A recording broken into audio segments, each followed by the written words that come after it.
Online video platform YouTube, যা একসময় ছিল নিছক বিনোদনের মাধ্যম, সময়ের সাথে সাথে তা আজ অনেকের জীবনের রুটি রুজির প্রধান উৎস। গত 15 জুলাই এই বিশাল প্ল্যাটফর্মে এক বড় ধরনের পরিবর্তন এসেছে। ইউটিউব আপডেট করেছে তাদের মনিটাইজেশন নীতিমালা।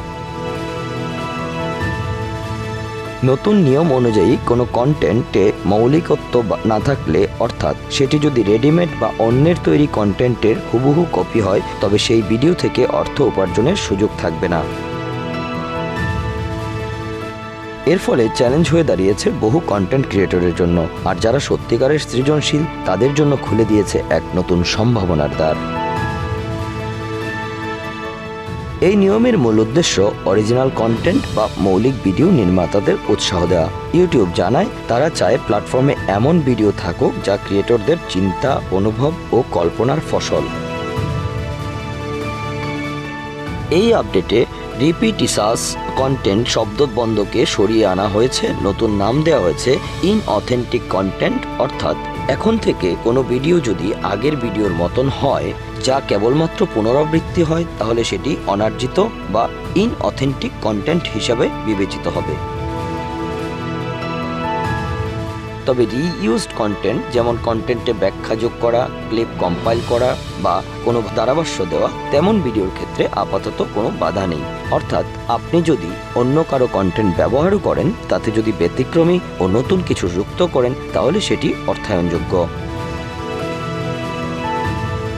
বিবিসি বাংলার এক সাক্ষাৎকারে তথ্য প্রযুক্তিবিদ সৌমিক সেনগুপ্ত বলেন, এই পদক্ষেপ অত্যন্ত সময়োপযোগী। ইউটিউব দীর্ঘদিন ধরেই বলে আসছিল তারা মৌলিক কন্টেন্ট সৃষ্টিকে গুরুত্ব দেবে, এবার সেটা বাস্তবে রূপ পেল। আজকের দিনে কৃত্রিম বুদ্ধিমত্তা দিয়ে মাস প্রোডাকশন কন্টেন্ট বানানো সহজ, কিন্তু প্রম্পট দিয়ে কয়েক মিনিটেই বানিয়ে ফেলা যায় শত শত ভিডিও। এভাবেই তৈরি হওয়া স্প্যামি কন্টেন্ট প্ল্যাটফর্মের মানও কমিয়ে দিয়েছে। এই নতুন নীতিমালার মাধ্যমে ইউটিউব এক ধরনের অথেন্টিসিটিবিহীন কন্টেন্টের বিরুদ্ধে ব্যবস্থা নিচ্ছে। যারা কেবলমাত্র অন্যের ভিডিও ডাউনলোড করে সামান্য এডিট করে আপলোড করতেন, তাদের জন্য এই আপডেট বড় এক দুঃসংবাদ। কিন্তু যারা কন্টেন্টে পরিশ্রম, ভাবনা ও নিজস্বতা রাখতেন, তাদের জন্য এটি এক বড় সুযোগ।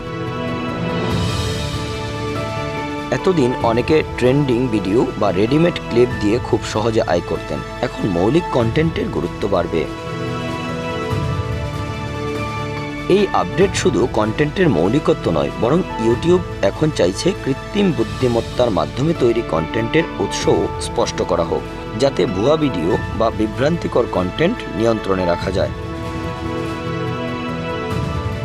অর্থাৎ আপনি যদি এআই ব্যবহার করেন তাও জানাতে হবে, এবং কন্টেন্টের মান বাড়াতে সহায়ক হলেও এআই দিয়ে বানানো ভিডিও শুধুমাত্র অ্যালগরিদম চালিয়ে মুনাফা অর্জনের দিন শেষ। Bangla affairs news desk.